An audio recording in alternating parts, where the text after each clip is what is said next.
என்னடா இது பாரிஜாத மலர் கொண்டு கூட காணவில்லை? ஆமா, ஒரு மலர் காணவில்லை. ஆமா, மலரை களவாடியவர்கள் யாராக இருக்கும்? ஊர்வசிதான். அவளை விடவே கூடாது. சரிங்க.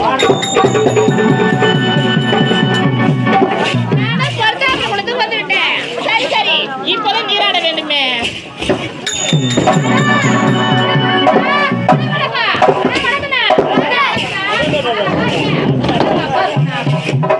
ஐயோ,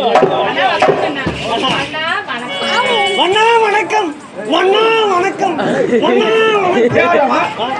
என்ன சொல்லுங்க? வண்ணா வணக்கம். அப்படியே சொல்லிட்டாங்க. அது சொல்லிச்சியா? வண்ணா வணக்கம்.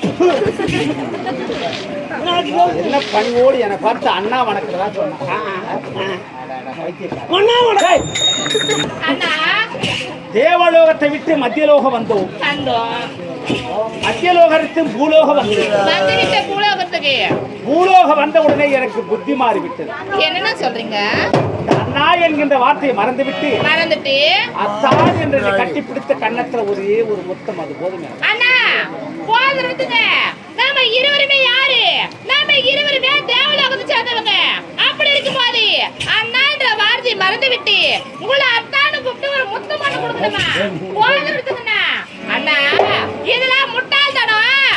பந்தவை பார்த்துக்கிட்டு நீங்க போனீங்கன்னா உங்களுக்கு நல்லது, அதே சமயத்துல எனக்கு நல்லது நான் சொல்றேன். அண்ணா நீங்க என்ன சொல்றீங்க? இதுதான் உனது முடிவா? இதுதான் என்னுடைய முடிவு. அப்படி என்றால் எனக்கு விருப்பத்திற்கு உன்னால் சரியா சொல்ல முடியாது. உன்னுடைய விருப்பத்துக்கு என்னால சரி என்று சொல்லவே முடியாது. பட்டா பூச்சிடி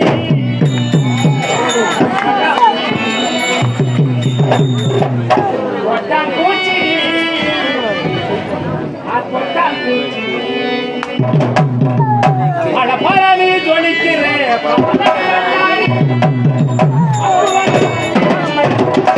முன்னாடி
சரி என்று சொன்னால் வாழ்க்கையில் இருவரும் சந்தோஷமாக இருக்கலாம்.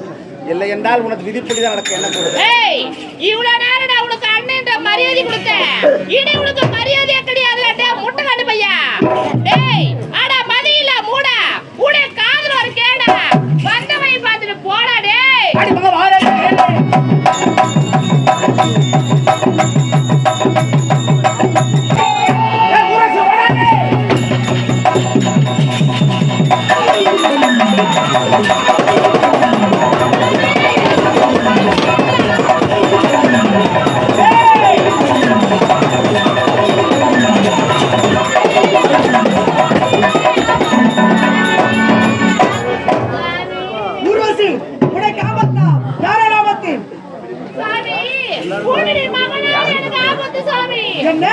என்னுடைய மகளால் உனக்கு கோபத்தை செங்கேயுடைய மகன் அதை பாருங்க. கேள் மகனே. எல்லாமே போச்சுப்பா, எல்லாமே போச்சு. டேய், என்ன நடந்தது எனக்கு என்ன நீ கட்டளை இட்டாய்? பாரிஜாத மலர்கள் ஒன்றில் கூட களவு போகக்கூடாது, பாதுகாப்பாக இருக்க வேண்டும் என்று உரைத்தேன். பாரிஜாத மலர் அனைத்துமே களவு போய்விட்டதப்பா, களவு போய்விட்டது. என்ன பாரிஜாத மலர்கள் அத்தனை களவு போய்விட்டதா? உண்மைதான். அதற்கு காரணம் யாரு? ஊர்வசி. டேய், போது நிறுத்தா. அதற்கு காரணம் ஊர்வசியா? டேய், ஊர்வசியா எப்படிப்பட்டவள்? நம்முடைய தேவ சபையிலே நாட்டியம் ஆடக்கூடிய பெண். உனக்கு என்ன முறையாகிறது? தங்கை முறையாகிறது. ஏன்டா டேய்? ஆனால் என்னுடைய வார்த்தையை மீறி பூலோகம் சென்றிருக்கிறாய். ஊர்வசி தங்கை என்று தெரிந்திருந்தும் அவளிடத்திலே நீ தவறாக நடந்து கொண்டாய். எப்போது தங்கையிடத்திலே தவறாக நடந்து கொண்டாயோ, இனிமேல் கொண்டு நீ எனக்கு மகனே கிடையாது, நான் உனக்கு தந்தையே கிடையாது. அப்பா, இப்போதே உனக்கு கொடிய சாபம் விட போகிறேன். அப்பா, தெரிந்தோ தெரியாமலோ நான் தவறு செய்து விட்டேன். என்னை மன்னித்து விடுங்களப்பா, என்னை மன்னித்து. ஏய், மன்னிப்பு கேட்டாலும் சரி, மன்றாடினாலும் சரி, எப்போது பூலோகம் சென்று ஊர்வசியிடம் தவறாக நடந்து கொண்டாயோ, இப்போது உனக்கு சாபம். எப்படிப்பட்ட சாபம் தெரியுமா? மீண்டும் அதே பூலோகம் செல்ல வேண்டும். பூலோகத்திலே ஒரு நாட்டு மன்னனுக்கு நீ மகனாக பிறக்க வேண்டும்.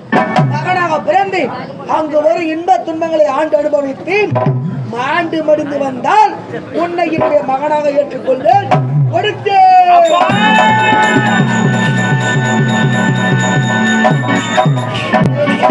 சாமி, உனக்கு என்ன கட்டளை? சாமி, நீங்க உரித்து பிரகாரமே தேவலோகத்தை விட்டுவிட்டு மத்தியலோகத்துக்கு சென்று உங்களுக்கு தேவல மலர்களை நீர் ஊற்றி விட்டு தீயா இருக்க பூலோகம் சென்று அந்த பூலோக மக்களால் ஒரு அம்மன் சிலையை பாராட்டுறது இருந்தது. உங்களுக்கு தேவையான 108 மலர்களை கொண்டு அந்த அம்மனுக்கு அபிஷேகம் ஆராதனை பூஜை செய்துட்டேன் சாமி. எனக்கு தேவையான மலரை கொண்டு பூலோகத்தில் இருக்கக்கூடிய அம்மனுக்கு அர்ச்சனை செய்துவிட்டாயா? டேய், உனக்கு என்ன கட்டளை விடுத்தேன்? மலர்களுக்கு தண்ணீரை மட்டும் நான் ஊற்ற சொன்னேன். ஆனால் எப்போது என்னுடைய வார்த்தை மீறி நீ பூலோகம் சென்றாயோ, இனிமேல் கொண்டு உன்னுடைய நாட்டு மேலுக்கு தேவை. உனக்கு கூடிய எனக்கு சாப்பிடுமா? வேணாம் சாமி, வேண்டாம் சாமி. கத்தினாலும் சரி, கதறினாலும் சரி, உனக்கு மன்னிப்பு என்பதே கிடையாது. டேய், எப்போது பூலோகம் சென்றாயோ, இப்போதே உனக்கு சாபம். மீண்டும் அதே பூலோகம் செல்ல வேண்டும். பூலோகத்தில் ஒரு நாட்டு மன்னனுக்கு நீ மகளாக பிறக்க வேண்டும். மகளாக பிறந்து அங்கு ஒரு இன்ப துன்பங்களை ஆண்டு அனுபவித்து மாண்டு மடிந்து வந்தால் இந்த தேவ சபை நாட்டியம்